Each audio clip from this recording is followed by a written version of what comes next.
The farm had long been a sanctuary of history, resilience, and careful stewardship, but even centuries-old structures were not immune to the audacity of intrusion. That morning, I discovered that the HOA had made yet another attempt to overstep their bounds.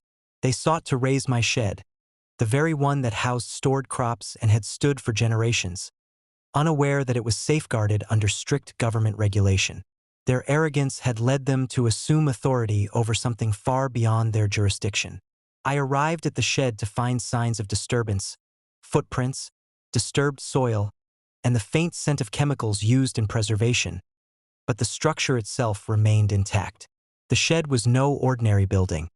It was a repository of agricultural heritage, a symbol of the farm's legacy, and a protected asset under federal oversight. Any attempt to demolish it would have severe legal and operational repercussions, consequences the HOA had failed to anticipate. Instead of rushing into confrontation, I assessed the situation methodically. The perimeter was secured, and the shed was inspected for structural integrity. Every potential vulnerability was noted, and a plan was formulated to safeguard the property against future attempts. The HOA's intrusion was an opportunity to demonstrate the farm's resilience and the futility of overreach when met with preparation, legal authority, and strategic enforcement. Communication was established with the responding authorities to ensure that the shed's protected status was clear and legally recognized. Evidence of the HOA's attempt to interfere was documented meticulously. Photographs, timestamps, and records of unauthorized access were compiled to create an undeniable account of intrusion. The legal protections surrounding the shed, combined with careful oversight, ensured that any attempt to raze it would be met with swift and decisive consequences. Throughout the day, the farm operated as usual. Crops were tended, irrigation systems functioned, and the surrounding environment remained undisturbed. The shed, safeguarded and monitored, stood as a testament to the enduring power of preparation and lawful authority.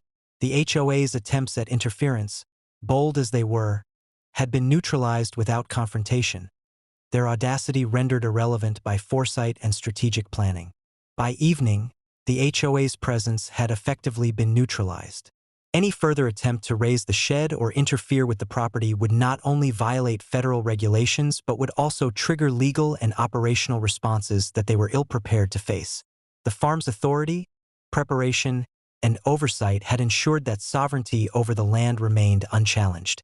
As night fell, the shed's silhouette stood against the sky, the surrounding fields bathed in moonlight. The farm exuded calm and resilience, a clear message that intrusion, no matter how persistent, cannot prevail against preparation, strategy, and lawful oversight. The HOA had learned once again that audacity without understanding, planning, or authority is powerless. The farm's legacy, embodied in the century-old shed and the careful stewardship of the land, remained intact. Every barrier, every protocol, and every precaution reinforced the principle that unauthorized interference meets inevitable consequence. The HOA's attempt to assert control had failed entirely, leaving only a record of intrusion and a reaffirmation of the farm's sovereignty. By the end of the night, the property was secure, the shed fully protected, and the lessons of the day firmly established. Preparation, foresight, and lawful authority had neutralized yet another intrusion, leaving the farm's legacy, its structures, and its operations untouchable and sovereign. The HOA had crossed another boundary, only to discover that audacity cannot triumph over knowledge, strategy, and meticulous defense of what is rightfully one's own.